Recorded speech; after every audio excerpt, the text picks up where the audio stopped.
Inspired by the life of the savvy and ambitious Colombian businesswoman Griselda Blanco comes a new Netflix original limited series. Griselda tells the story of a devoted mother who, with her lethal blend of charm and relentless savagery, creates one of the most powerful cartels in history. Witness Sofia Vergara's captivating transformation into the godmother of the underworld. Griselda, now streaming only on Netflix. Listen to the 48 Hours podcast for shocking murder cases and compelling real-life dramas from one of television's most watched true crime shows. Go behind the scenes of each episode with award-winning CBS News correspondents and producers in Postmortem, a weekly deep dive. Listen to 48 Hours wherever you get your podcasts. Bare naked, bare naked, bare naked, ABCs. Hello and welcome to the Bare Naked ABCs, where we review every song from 7 to Y. But maybe BNL will do a song on their next album that starts with Z, so who knows. Things do change. Sometimes a lot of things change all at once. Sometimes everything has changed. Everything is strange. Sometimes it feels like, it's like, I don't know. I don't want to dig myself too deep a hole here. But yes, of course, we are talking about the Bare Naked Ladies song, Everything Had Changed. Then, one day, I was not alone. Everything had changed. Everything was strange. Everything had changed. Everything was strange. Speaking of which, I am joined this week by my co-hosts, Michelle and Tracy.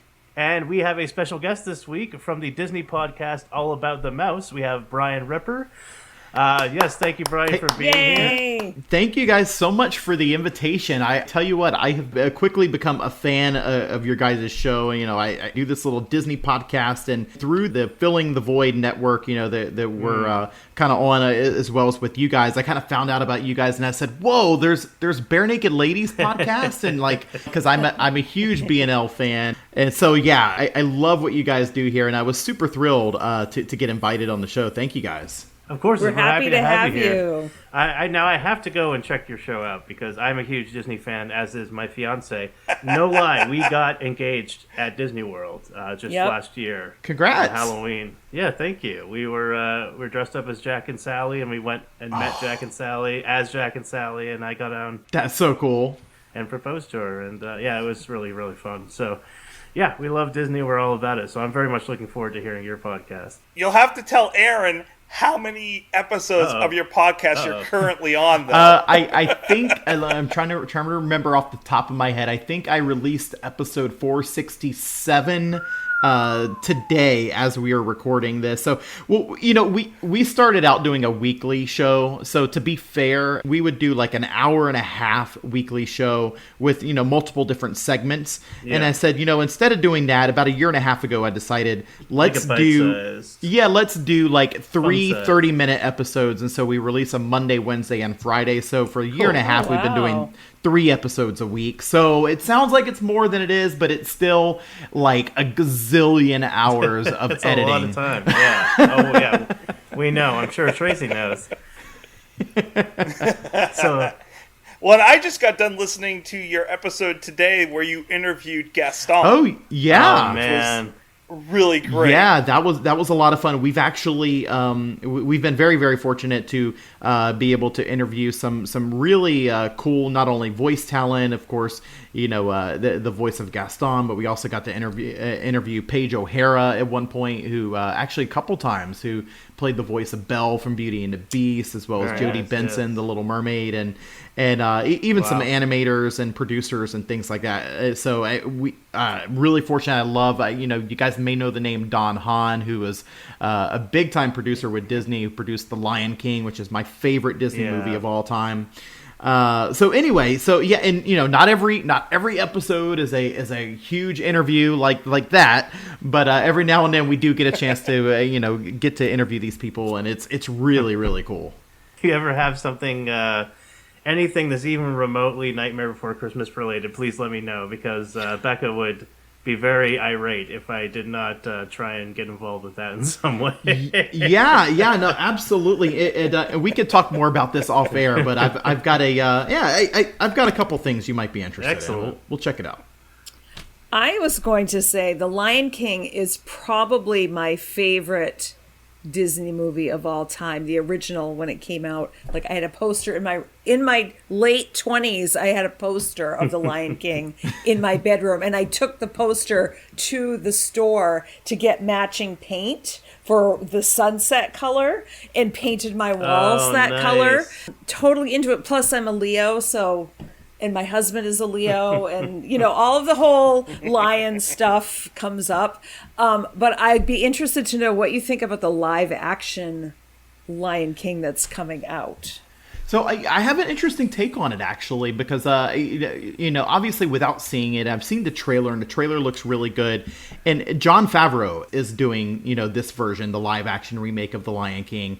And I thought he did a great job with the live action remake of Jungle Book. And he actually made a cognizant effort to keep things very, very close to the original without trying to remake the Jungle Book. And I think that approach is going to be the same approach he's going to take with The Lion King. But, a lot of Disney fans, people in, who I call like the community, a lot of people in the community, which really just means nerds like me. A lot of people actually are really, really nervous about this because The Lion King is such a fan favorite.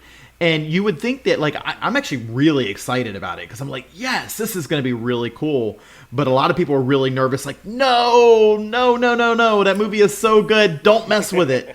But I'm actually really excited for it. I can't wait. Nice. I'm a stickler, so I'm skeptical about it. I'm sort of the old curmudgeon, get off my lawn.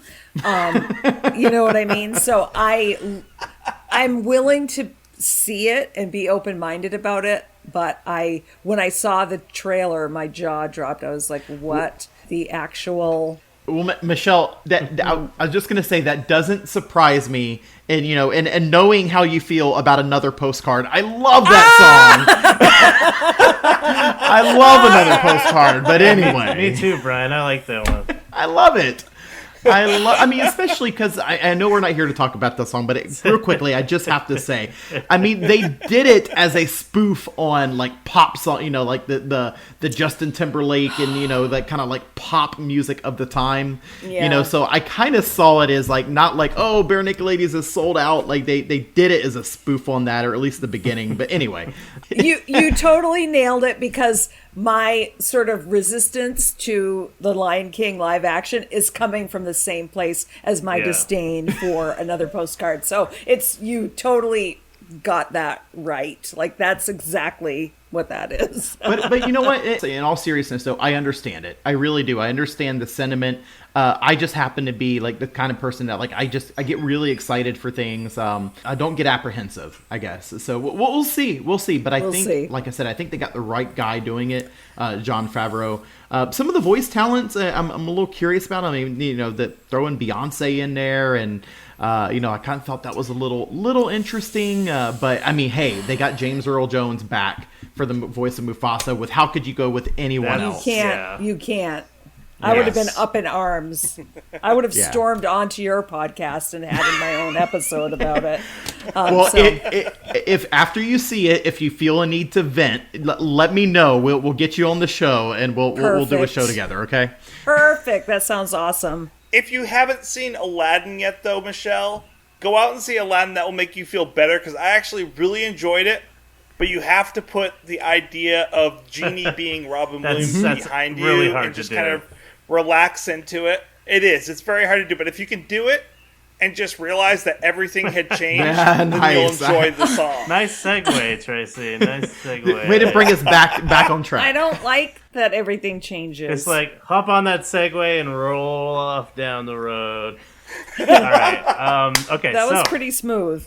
This is a Cregan Page Robertson collaboration. And Tracy, we're collaborating and sharing some notes here. So I did see that it was from Bare Naked Ladies Are Me. However, I will admit I did not guess it correctly, but I was pretty close. I think I actually guessed it was "Bare Naked Ladies Are Men." Which one came out first? Just like the same era, Well, right? same. They recorded them all at the same time. They just decided to split it and Oh, they did. Okay. do it as a 2-album. It was supposed to be a double album release to So begin like with. Metallica did "Load" and "Reload." Okay, so I feel pretty good about that guess then. I feel pretty good. So I'll tell you what. Since everything has changed, Tracy, I'm going to throw it to you for the breakdown. Why don't you break it down for us? Breakdown. Go ahead, give it to me. Breakdown, it's alright. It's alright. It's alright.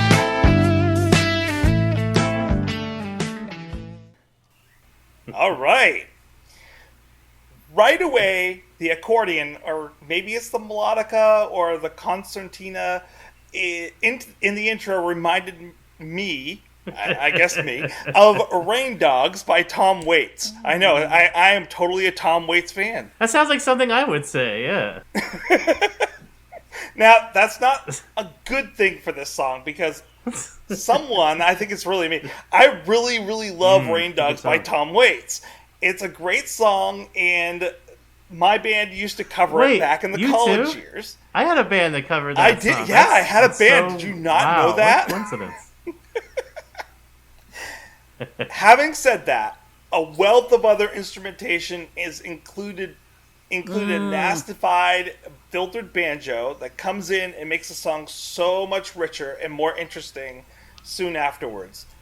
It's another one of those songs with a lot of different facets and many stylistic influences. Everything Had Changed was recorded at approximately 172 beats per minute.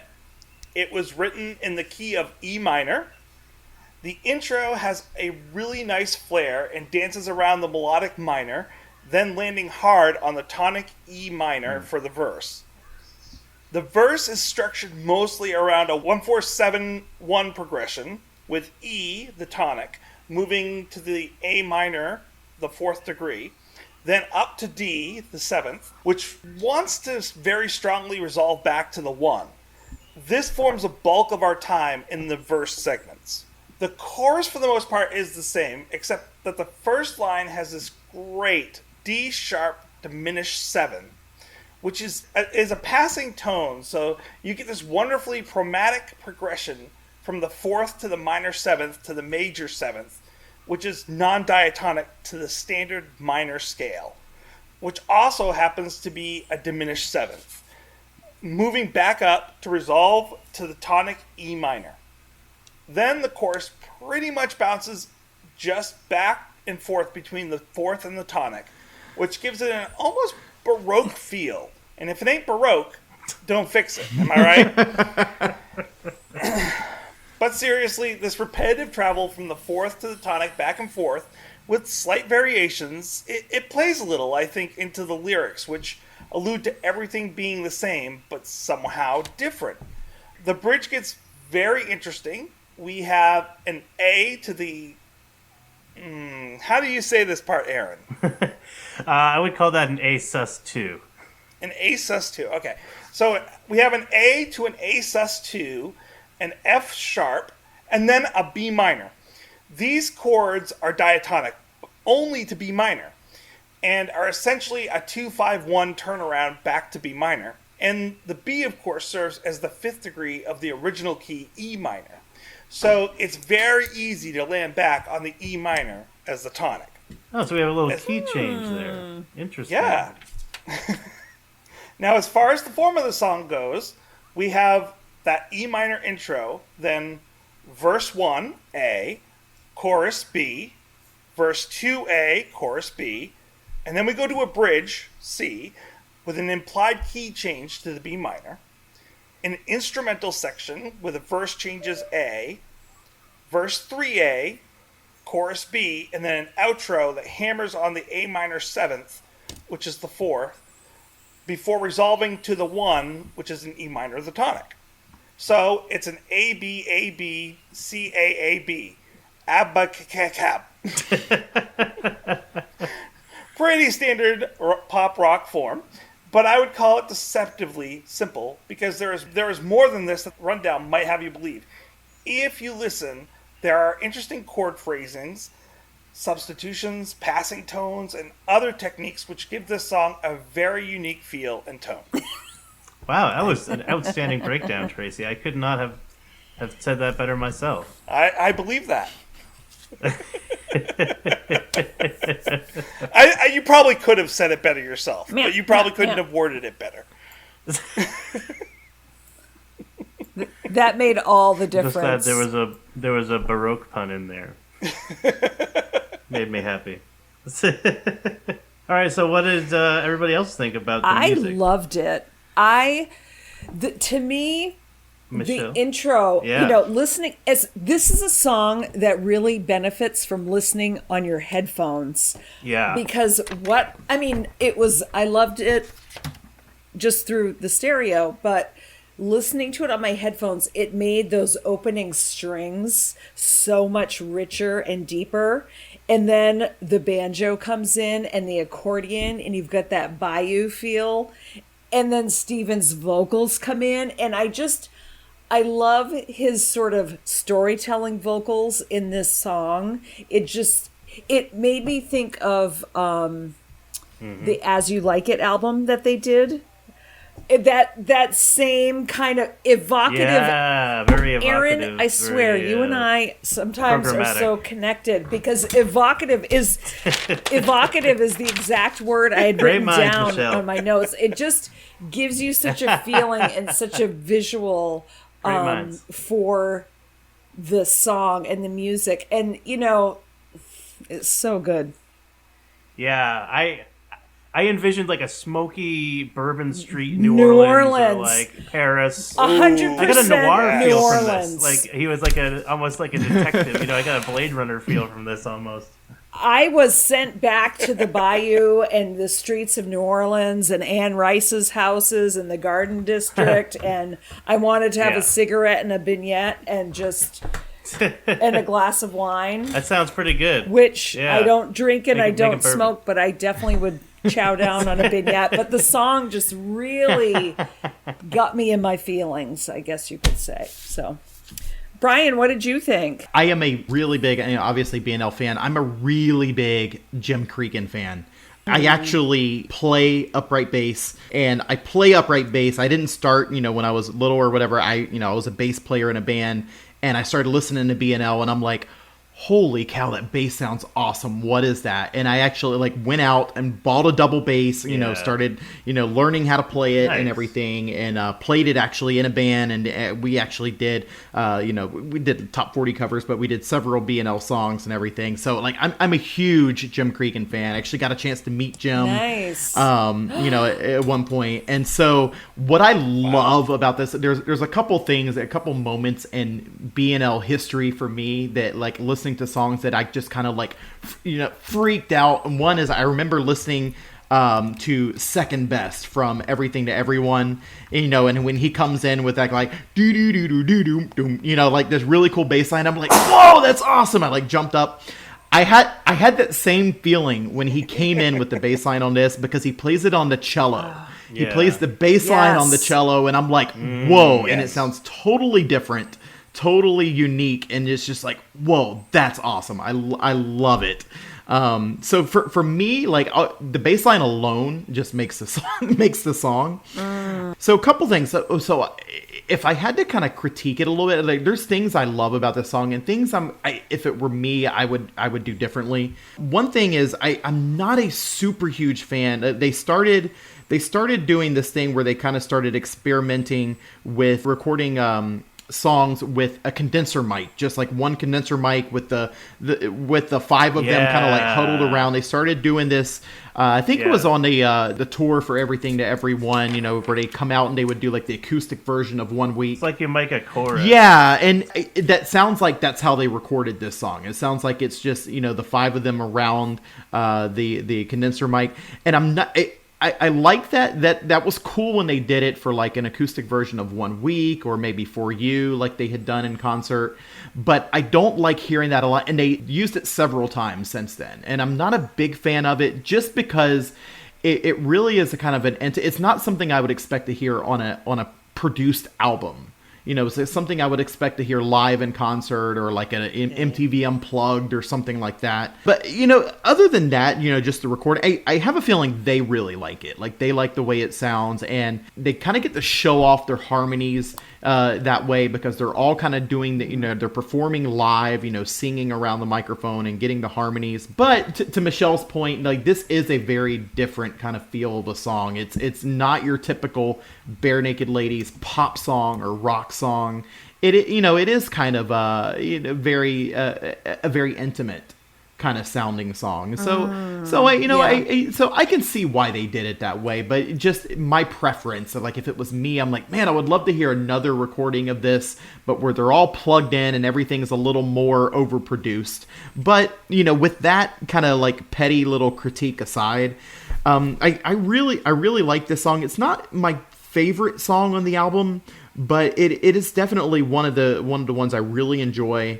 And lyrically, and I imagine there's probably a lot that we can get to lyrically in this. Lyrically, it's very strange. I've actually read online, I've heard some people saying, like, no, this is a really positive song. It's like he's saying, like, everything had changed. He'd pushed everyone away from him in his life, and now, you know, then one day, you know, I was not alone, and like it's good.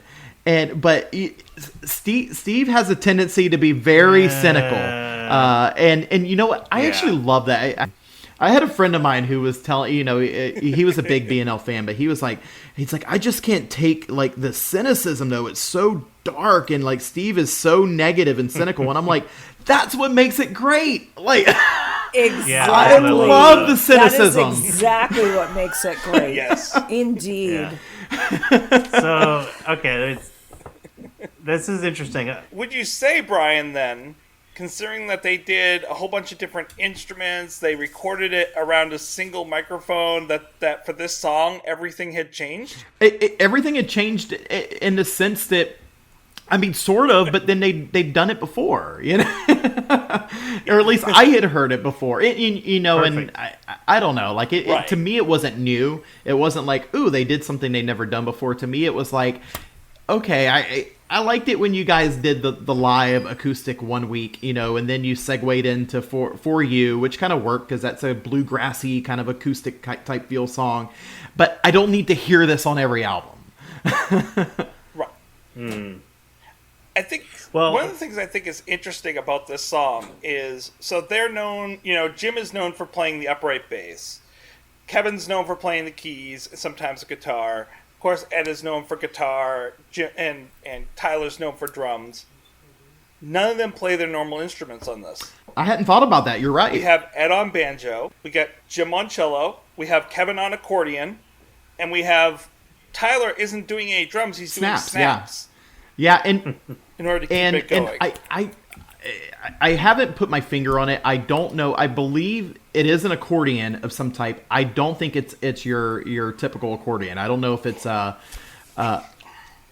I was thinking it was a concertina, perhaps. Yeah. It can't be a normal accordion, but in the liner notes that I've been looking through, it says accordion, but they don't specify. Like, yeah, like I don't think it's a concertina, just because I've actually, not very much, but I used to own a concertina and I played a little bit, and just it's definitely piano keys, it's type style keys, so like an accordion and not the buttons. Yeah.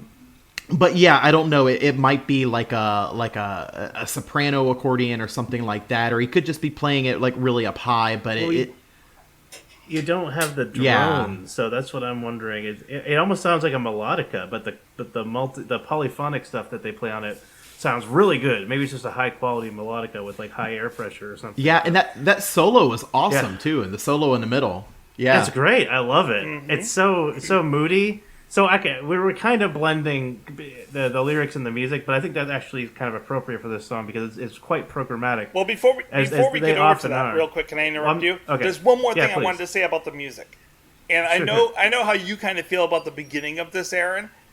I actually like the beginning because it comes. Oh, I like the beginning too. It starts. I'm just saying, it really... reminded me of Rain Dogs, and that's a great song. So that's hard comparison. Kind of going programmatically. Like, it starts off very, very somber, and then it changes. Like, very suddenly, everything changes. And it's like they're doing this with so many things during this song that they're just like, let's change this up, let's change that up, let's do this different. And I like that about this song, that they're using that to go along with what they're trying to say. Oh yeah, my comment about Rain Dogs was simply, imagine that it was the mid-90s and your name was Michael Jordan and you also played basketball and you were really good, but you're not Michael Jordan. Right. You know what I mean? You're not the Michael Jordan. That's good. It's unfortunate. You're trying to be like Mike, but you're not Mike. Well, okay, so here's the thing. I want to have open a discussion here. I wonder if because Bare Naked Ladies, as we have seen, they don't stand on musical convention just because it's musical convention. They often do things in a conventional style, but they also stray away from them almost as often, especially in the early years. And I feel like a lot of times everything they do is very intentional, you know, especially I think during the Stephen Page era. Yes. There's a lot of this like Stanley Kubrick type meticulousness where everything means something. Yes.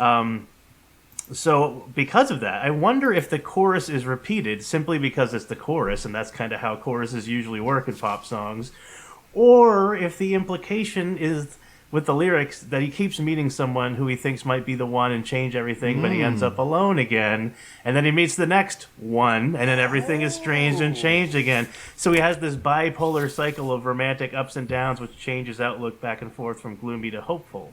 I like it. Having said that, there is something not quite sinister, but there's like a dark feel about this song. Mm-hmm. Like I said, it reminds me of like noir like fiction, and it kind of, there's something about this, and maybe it's because everything has changed, and they keep saying everything has changed or everything had changed. But it reminded me of a quote by Stephen King, who said, "Terror is when you come home and notice everything you own had been taken away and replaced by an exact substitute." That sounds like Stephen King. So I don't know, or it could just be him reflecting on the before and after. But the song is minor and it's got this feel to it. So I wonder. And you know what? That. There is definitely, I mean, from the very get-go, a sinisterness, if that's a word. I don't know if that's a word or not, but a sinister vibe because you know, you get on the path of life. I wish you well. Okay, and then divergent journeys. We will meet again in hell. Yeah, meet again in hell. I mean, it's kind of throwing all the out the window there. So. I'm in the hell, so you. Oh well. Yeah. See you in hell, basically. And maybe it's like John Wick when he's like, "Be seeing." And maybe it's Steven talking about his own demons. Oh yeah, we know that Steven's very honest about how he feels about himself, and it's not always great. Steven, please come on the show. We love you, Steven. Tell us what you were thinking when you wrote this. I have 2 decades worth of questions for you, Stephen Page. So yeah, Michelle could take I am gonna hog the episode when he comes on, just so everybody knows. You know, I hogged it last time, so it's only fair. And now like I'm kicking myself because like well, one of the times I'm not bragging, but one of the times I got to meet Stephen Page in New York. And like this, he was there solo doing some promotion for the Vanity Project, and it was at a Barnes and Noble, and we actually all sat like Indian style on the carpet, and he performed, and he did some B&L stuff, wow. but this is when he was still married to Carolyn, and his wife and kids were there and everything in the audience with us. But anyway, the time, you know, I got to meet him, I got his autograph, I got to meet him, and all I could ask him was, "Hey, are there any cool places in New York that you recommend to eat?" And now I'm thinking like, oh my gosh, there's all these questions I could have asked Steven about like the meaning of songs and lyrics, and like all I could ask him like, "Hey, is there a really good pizza?" Because I know being in Canada and close to New York, they're in New York a lot, and I'm like, "Hey, is there a really good pizza place to eat?" And spoiler alert, he recommended some like frou like really like ritzy kind of pizza place, and it was terrible. But anyway. Hey, you need one of those big foldable Teenage Mutant Ninja Turtle slices. Yeah, it was some place over by like NYU, and it was like, "Hey, I want to get a pepperoni pizza." Like, we can do salami, and I'm like, okay. And it was like, we have a pepperoni. Yeah, it was pretty fancy, but it was. I much would have rather had like the Sparrows in Times Square. Yeah. Wow. Nice. Sorry, that was my bragging. No.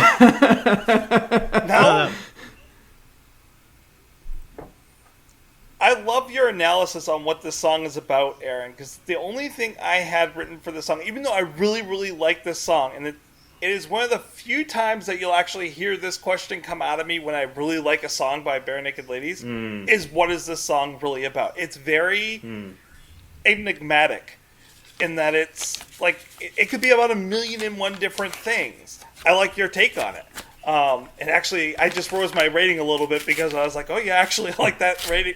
That like gives it a whole new perspective on this. But any other thoughts, like what this song might be about? So the line that stuck with me was, "When in rags and when in wealth, a solemn promise never to give too much of myself. Despite the hopeful words I've said, I live my life inside my head."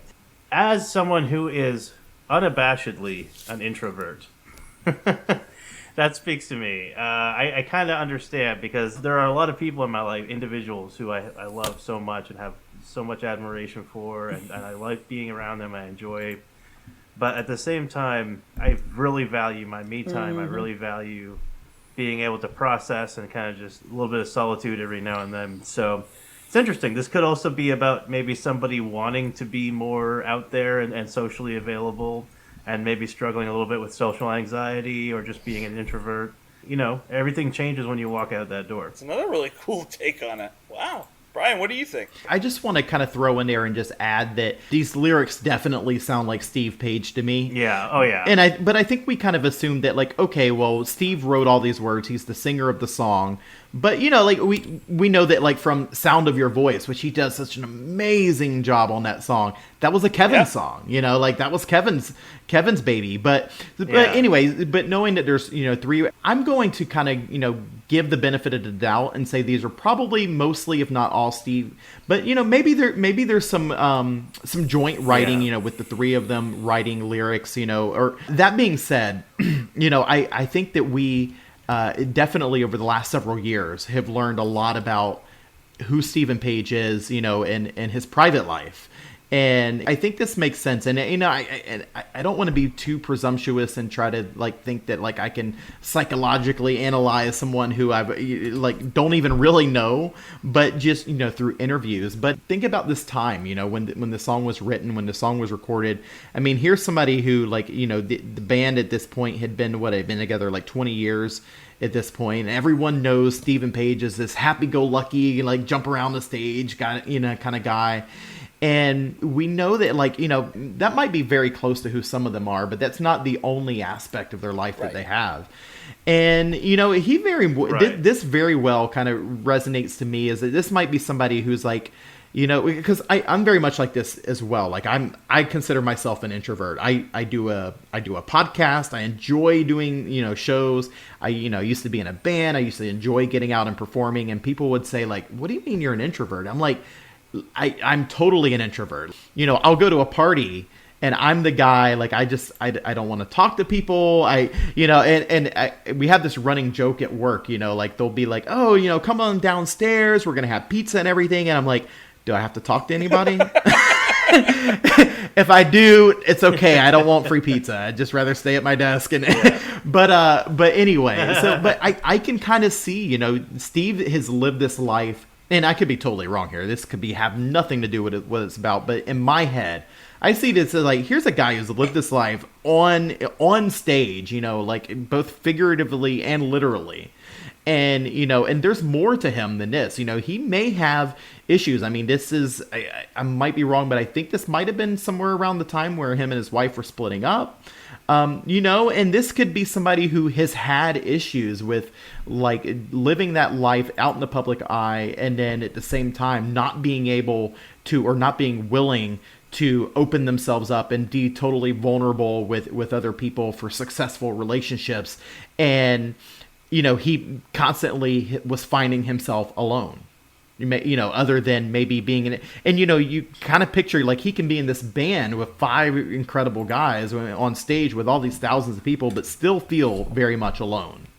You know, and so that's my deep analysis of this. That's what I like to think, you know, he's kind of coming from in this. But I do think it's coming from a dark place. But the fun thing about, and this is why I say that this is what makes his cynicism so entertaining and so much fun for me, is because it's Bare Naked Ladies. Like, even when they write a really dark song, it's still kind of fun, you know, and I think the instrumentation of this and the music of this still makes this, you know, kind of a fun song to listen to. Yeah. Indeed. No, I completely agree. You kind of taking it from a similar kind of point of view of celebrity, like that he's kind of different off stage than he is on stage. And I almost took it that Jim is the one that wrote a lot of the lyrics. Ed and Steve played around with some of the music and played around with some of the background stuff and had some ideas on how to produce it, but that it was mostly a Jim kind of thing. Jim is kind of the quiet one. We don't hear a lot from him. His songs are very poetic, but also very enigmatic. I mean, I'm thinking of like "In the Drink," very similar. Spider in My Room. Yes. Like he is extremely creative and comes up with these very complex songs. To me, this song is kind of like the Jim version of Ed's song "For You," where this person is very much like, I'm only going to let you see so much of myself. That's just my thoughts. Yeah, you could absolutely be right, and this is what, you know, they started doing this again. I think going back to the Everything for Everyone album, they started doing this where they started. It was no longer just, you know, Page and Robertson, where they all kind of started collaborating, and depending on the song, it could be all 5 of them, it could be 2 of them, it could be 4, 3 of them, you know. And I think they all kind of started doing more collaborations and collaborating. And I think you started to hear that. I know that as a musician myself, one of the things I used to love writing with other people because I was forced to to write songs that I wouldn't normally write, you know, or I was forced to take songs in a direction that I wouldn't normally go in. And I thought it brought character, and I think I think you really started to see, if you take everything after Maroon, you can almost see this dividing line there, you know, of the material, and you can almost kind of hear it. And it's almost like a, you know, for better or for worse, depending on, you know, if you like that kind of thing or not. But you can kind of hear a definitely more characteristic. And this could be Jim writing the words, maybe, you know, Steve, you know, with the music, or Steve and Ed with the music. Or maybe they all kind of played a role, you know, equally with lyrics and music. That's one of those things I would love to see. You know, I would love to sit down with them and kind of ask them, like, maybe once you guys are done with, you know, going through the A to Z, you can go back through it again and figure out a way to get the band on for every single song and ask them, okay, who wrote the words to this one? Who wrote the music? Oh my God. That'd be incredible. That would be but incredible. yeah, please come on the show, guys. We know I don't you think listen, we've right? ever asked Jim. Jim, I'm sorry. We know you listen. So please come on the show. We'd love to talk to you. I have such a bromance with Jim, and it's a one-sided bromance. Unrequited bromance.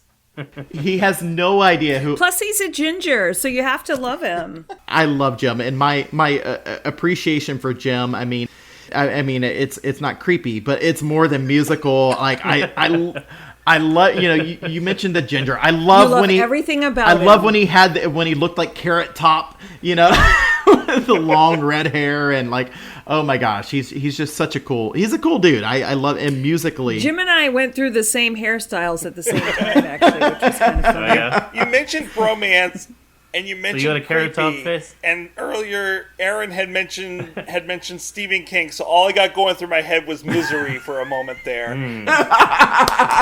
Oh, Your yeah. number one fan. That's what you could do. You kidnap him and force him to write another album. I have to share my favorite Stephen King quote since you brought it up again. My favorite Stephen King quote is, "The monster under my bed isn't real. I know that. And I also know if I'm very careful and keep my foot tucked under the blanket, there's no way it can get me in the night." Yeah. That's not exactly correct, but that's paraphrase. that is so Stephen King. I paraphrased it, but that is so perfect. Power phrase. Yeah. It's better than a paraphrase. Yeah. It's an extreme paraphrase. So Michelle, what's your take on the song? I am definitely looking at this song through a specific lens, and this is where my preamble to ratings comes in. So I have been watching the show Things We Do in the Shadows. And I don't know if any of you guys have been watching it. It's about these vampires that live in Staten Island. I've also just finished reading the All Souls trilogy, which is about these witches and vampires who live in Europe and England and all over the country in the U.S., actually in upstate New York, probably close to Stephen Page in his home in upstate New York. I also have read long ago the Interview with the Vampire series by Anne Rice. And I've got vampires all over me recently just from the media. And that's all, as soon as I heard that accordion and the banjo, boom, I was transported to the bayou, and I was transported to New Orleans, and I was transported to that world. And as I listened to the lyrics, all I could think about was the narrator of the song, who was Stephen, turning into a vampire. Ooh. And everything had changed. Like, that is because of the things. Pretty big change. It's a huge change. And then I thought maybe he was Renfield too. Like, it could be this or that, but I went in a totally abstract direction because of the things I've been watching and reading. Like, that's what was already in my head. And so when I heard this music and then listened to the lyrics, that's all I could see. And that's like this person who's a human walking around New Orleans at night becomes a vampire, and everything has changed. Now, I have to clarify for this. Correct it for the audience. You have never heard the It's All Been Done podcast. I have not. Okay, because their whole first album, they sat there and talked about how BNL are actually a bunch of time-traveling vampires. So, yes! This ties right in. Well, I'm going to have to start listening. And if It's All Been Done, guys, if you need me to come on. I'm now getting worried for the band. It was all there. The lyrics were all there. My evidence from the books that I've read and the TV shows that I've watched, it's all there. Everything came together. And I just thought, wouldn't this be interesting if this was like an emo version of somebody becoming a vampire? Like, it could be. I also think it's kind of to do with mental illness and just battling your own demons, really, is what I think it is. Yeah. But, well, you can make a parallel there. But as well. The picture that I saw, the evocative nature of this song, the accordion. I was picturing one of those little Lady and the Tramp, the red box accordions. You know, that kind of sound. Yeah, it's a concertina. Yeah. Maybe that's what it is. That's why we can't identify it. That's what I was picturing. But then that banjo comes in, and I'm thinking, here we are. This makes sense. And I pictured Kermit. I think that's what's really interesting, because you hear the accordion, you think maybe Paris. Maybe but then Paris. When you hear the banjo next to the accordion, very much New Orleans, very much. Oh, I'm in the French Quarter. Yeah. Here we go. Which it makes me long to go back there. So Which much, made and me that's it. think. Yes, it made me think of Anne Rice's house and just that whole section and the vampire Interview with the Vampire and that whole thing. So, for ratings, I'm going to segue us into it. How many vampires are we going to give this song? Nice. And Tracy, that's why I said, well, I kind of have to get us there. So this would be too much to trade. That makes sense. Yeah. So, Brian, I'm sure you know because you're a longtime fan, but we do a rating scale from 1 to 5, 1 being the lowest and 5 being the highest as to what we rate the song. And each week we have a different rating that we judge it by. And this week we're going for vampires. Nice. Yes. Okay. I like it because vampires change too, from human form to bat form. Yeah, there you go. Yeah. Nice sense. one. I didn't even think of that. Yeah. Interesting. Yeah, and I was also gonna make the I think what's so funny too is this song is obviously a great BNL song, but not something that's, like been a super huge radio hit. And when you Google, because I was trying to find like meaning, see if there was any kind of official like interview or, any kind of comments about the official meaning of the song. I was Googling and I kept coming across the huge pop hit "Everything Has Changed" by Taylor Swift. I know, me too. And I'm like, no, that's not the one I'm looking too. for. It's "Everything Had Changed," past tense. Right. So, Brian, how many vampires are you going to give this song on a scale of 1 being the lowest and 5 being the So highest? I have been thinking about this all day. I really have. Like, what is my score going to be? And, I'm torn because I really do like this song. I think this is a really good song. However, I really have to rate this middle of the road for me. And I know I'm probably going to come across as the like get off our show. The haterade. You're gone. Don't come back. What the fuck? No.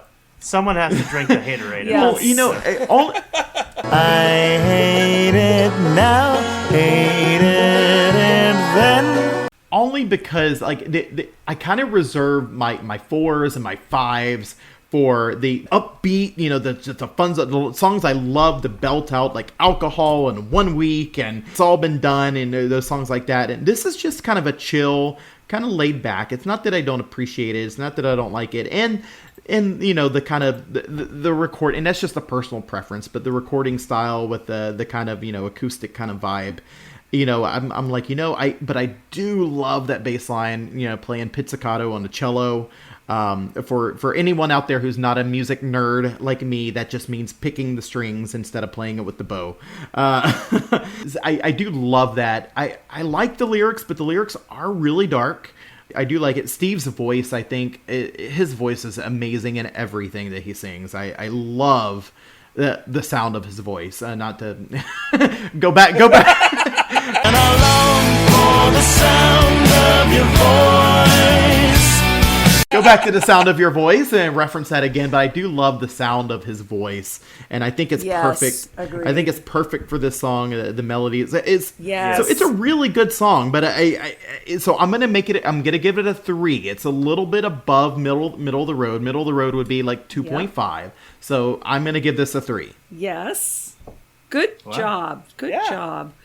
Who wants to go next? I can give my rating because I've got it. I gave it a 4. Like, I like the song. Steven's vocals are gorgeous, and I just loved being swept away in this whole visual of the song. So that's what I give it. Okay, Tracy, how many vampires do you give this song? I really like this song, and I love the visuals that I've been getting throughout this podcast today. Every time I come back to this song now, I'm not going to be able to visualize it any other way and hear it. I'm going to hear all these different definitions every single time I come back to it. And they're all definitions of this song that I like. Even without knowing what this song means, I love this song. And I can't say why. This is one of those really weird, awkward, different songs, especially on this album, full of really different songs that just it jarred me, it caught me, and it put me in a good mood, even though it's a dark song. And I love when Jim, Steven, any of them in the band do that, where they play this song that's really dark and make me feel good at the end of it. This is another song throughout the week I had to stop myself from singing with it in order to hear everything. By the way, before we move away from this, there's something I just remembered that I really love about this song. Steven, when he's singing Everything Had Changed, he doesn't sing it on a normal cadence. He holds off, just like Everything had changed. right. Yeah. You would expect it for him to hold it to certain and hit to certain. He's got the beats. Christopher Walken. It's the Will Shatner of Yeah, my shit. But really, it's like what Frank Sinatra used to do, and all of those old singers used to do. They'd hit it on a different cadence than what you would expect, and it made it their own. And he only does it with the with the chorus, but it really is jarring the way he does it, and it's beautiful all the same for it. So 4.1. Nice. Ooh, nice. Okay, Aaron, how many there's a vampires reason. do you? There's a reason I had Tracy go for me, and it turns out I was right. Because I was suspicious about something. I am not usually the most enthusiastic or the highest rater. Oh. Everything had changed. Everything was strange. I am not always, but frequently the lowest or somewhere in the middle of the road. I like the song a lot. It's not perfect. I wouldn't quite put it up there with Enid or Alcohol or Brian Wilson, which are our fives. But damn if it's not close. This song especially really grew on me. Like, I liked it immediately when I started listening to it, but the more I listened to it, there's another one of those ones that really kind of, I steeped in it, and it just really started to kind of leave its mark on me. I easily put it in the outstanding company of Call and Answer and Alternative Girlfriend, two songs that I also adore. Yep. So I wholeheartedly award Everything Had Changed a 4.5 vampire. Wow. Okay. Aaron. Drinking I the You are love loving the this. sound of Steven's voice this week. I love this. It was fantastic. So that puts the song at 3.9. You know what's awesome? The score, 3.9, the average score, puts it right below As You Like It, which is a 3.93. I think that's perfect because they both have that gorgeous, velvety, delicious feel that makes them both so great. Even though As You Like It is the whole album, but to me, it's got that same feeling. So I love that that's where it's ending up.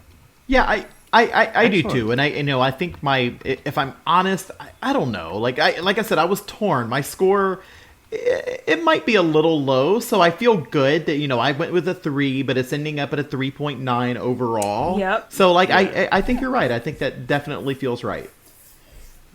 Perfect. Yeah.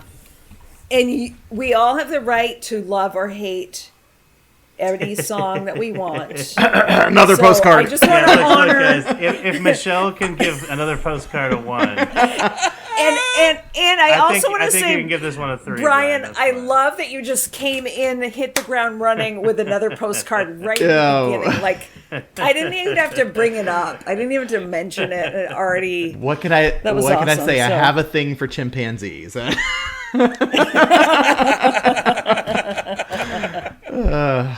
it's not weird. No, It's not no, creepy not or at all. weird. It's just a thing. Say, you're That's gonna all. hurt Jim's feelings. It's just a thing. Now, that's Brian, you hilarious. saw him when he was doing his tour, Stephen Page, when he was doing his tour to celebrate the Vanity Project. And it's interesting that, so we have Everything Had Changed on this album, Vanity Project, which he wrote with Stephen Duffy. He wrote another song called Everything's the Same. Yeah. Make up your mind, Stephen! Make up your mind. And and I actually really love that album. I love the Vanity Project album. I think it's such a great recording. But yeah, no, that was super. Like, I'd never experienced anything like that before.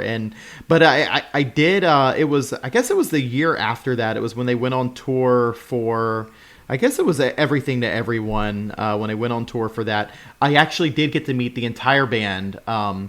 We did, one of those things where you kind of wait outside, wait out back, and you just, you might get lucky. And, there was a little bit of a crowd that kind of, that hung out. And so we kind of hung out, and, next thing we knew, like, the man, or the bodyguards or whatever they are, the people who, they're like, okay, line up in a line. They're going to be out soon. And I don't know, it was probably 2 hours or so after the concert ended. They finally came out, but every single one of the guys stopped and chatted with every single one of us. I got to talk shop with Jim about what kind of bass amp he uses, because I'm like, you get such a great bass sound. And actually, what I thought it was incredible. Like, he actually asked me.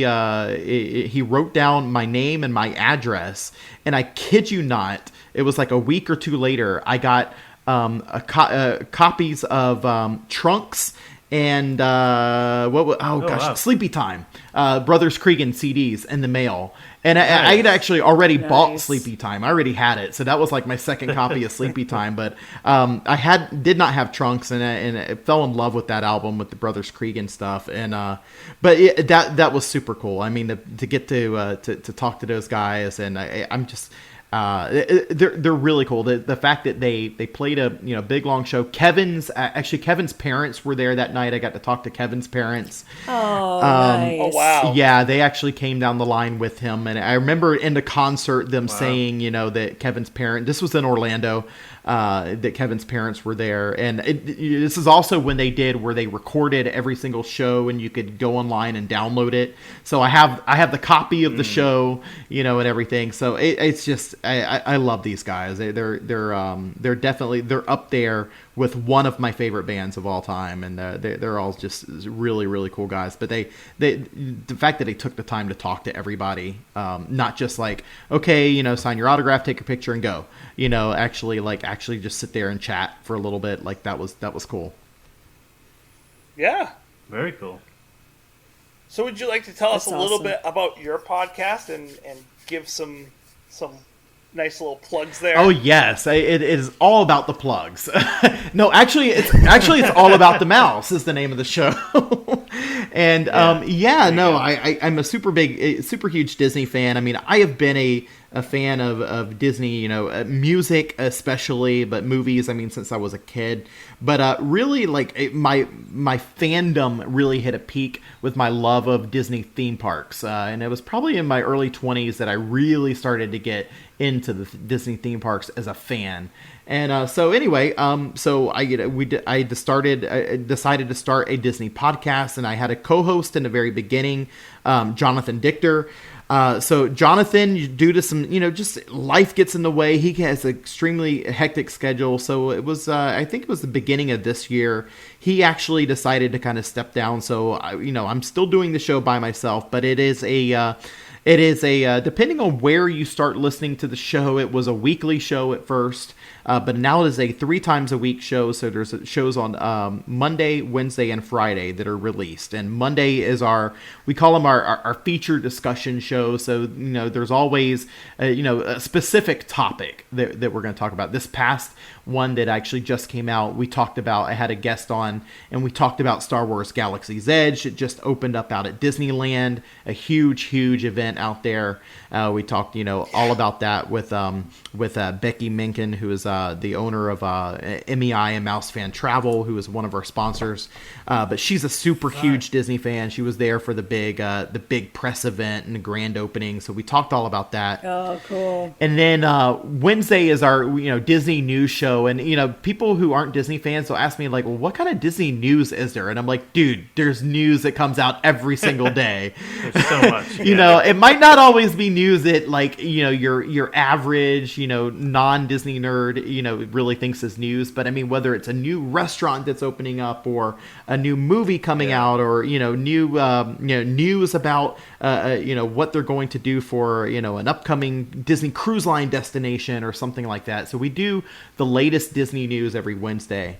And then Friday is we had a thing when we did weekly shows. Pretty much they consisted of in an hour and a half. It would be like a weekly discussion. It would be news, and then we would always incorporate some kind of just listener interaction, whether it was reading listener emails. We had a thing going on for a while where we would do like mouse calls, where we called them mouse calls, where we would invite people to email us in their phone number, and we would literally just call them out of the blue, just call them up on the phone and be like, "Hey, it's Brian and Jonathan," and and we would ask them like, "What's your," we called them, they're all about the Mouseketeer interview. So we'd say, "What's your favorite? Oh my gosh. What's your favorite attraction? What's your favorite non-animated Disney film?" Things like that. And it's just a way for us to interact with our listeners. So every Friday, it's something different. It's a loose, very, very loose kind of format on Friday, but I usually do something to do with listener interaction. Maybe share some listener email, maybe read posts from our Facebook group, and maybe explore some of the comments that people have made on different topics and things like that. So it's a lot of fun. I enjoy it. It allows me to kind of geek out about Disney, kind of like I've done with BNL here for you guys. But yeah, the name of the show is All About the Mouse. It's on iTunes and pretty much anywhere else where you can find podcasts. It's on the Filling the Void podcast network over there, and as well as the home website, which is allaboutthemousecentral.com. Nice. Excellent. Well, allow me then to kind of segue us to our outro with one question for you, Bryan, bringing it back to your interview as such as it was with Stephen Page. What is your favorite restaurant in Disney World? Ooh, that's a tough one. Okay. Ooh, good one. Okay, so if I have... I have to put them into classes. I'm sorry. There's just way too many. So if I'm going for a really nice upscale, because I say my favorite is the Yachtsman Steakhouse, which is over at Disney. I love the Yachtsman. Yeah. That is my favorite, but that's not for everybody. It's not even for every occasion. In fact, I've only eaten there, I think, twice. But it's a very nice upscale kind of dining experience. Very, very good food. I mean, the steaks are on point. The service there is amazing. I got a lobster bisque there that I absolutely loved. And I made a comment about there's real chunks of lobster in it that were actually really good. And the waiter, next time he came by, he actually brought me a couple of extra chunks of lobster, and I was like, no way. Oh, nice. I was like, cool. That's cool. Thanks, man. Yeah. But anyway, I love the Yachtsman Steakhouse. But I always kind of go to Ohana at the Polynesian. I whether it's breakfast or dinner there, I love that restaurant. And that's kind of more of a kind of casual. I mean, it still can be a little pricey, but it's definitely a little more casual than Yachtsman Steakhouse. But those are kind of my two go-to. But there's just so many great places to eat there. Oh yeah. It's so many good ones. But anyway, that is my long answer. I'm sorry. No, that was great. All right, so let's see here. If everything has still changed. Let's see. I like how this week went, but it felt weird. I think we should go back to what we're good at here. So Tracy, next week you're going to take back over for the intro and outro, and we'll have Michelle do the ratings. That's kind of the same. Everything's the same, but it's also changed. It'll be just like old times. Everything. In fact, you could say everything old will be new again. Wah, wah, wah, wah. Did I do it right, Tracy? You did it well. That was very well done. Oh, that's hilarious. Oh, man, that was great.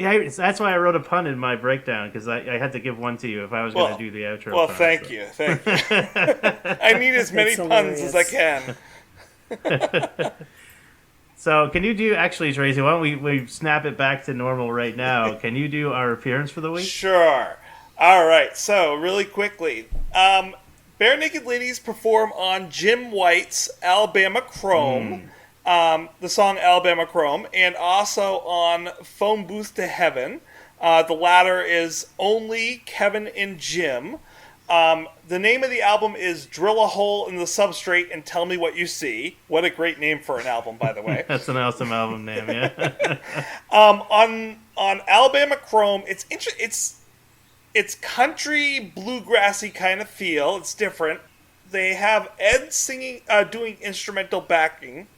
They have Steven singing counterpoint.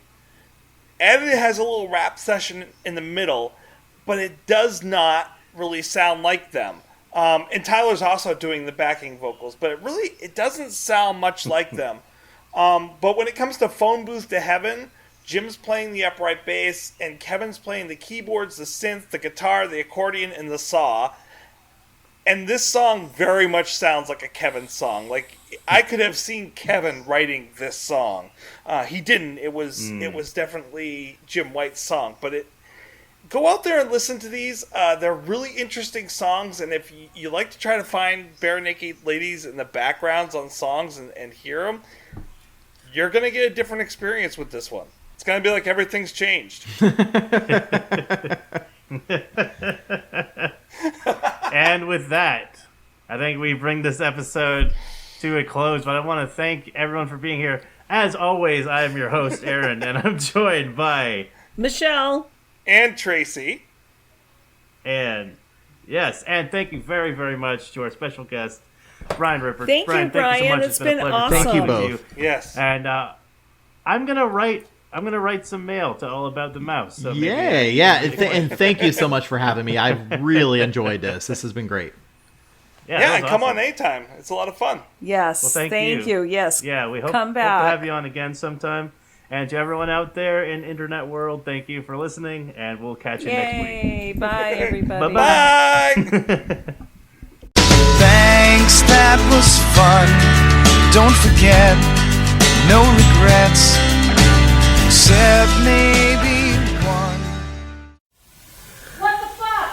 All right, to do a little sync, we do a 1, 2, 3 snap in order to kind of collect it, in order to sync everything up. Okay. 1, 2, 3. And then half the universe turns into dust. It's wonderful. Makes my job so much easier. To celebrate joining Pantheon Podcasts, Rock Camp, the podcast, the official podcast of Rock and Roll Fantasy Camp, is giving away a guitar signed by Mike Portnoy of Dream Theater, Marty Friedman, formerly of Megadeth, and legendary shredder Zakk Wylde, plus our rockstar counselors like Vinny Appice, Monty Pittman, and more. To enter to win, simply follow, rate, and review our podcast on your preferred platform, and that's all you have to do. For more information, go to rockcamp.com/podcast.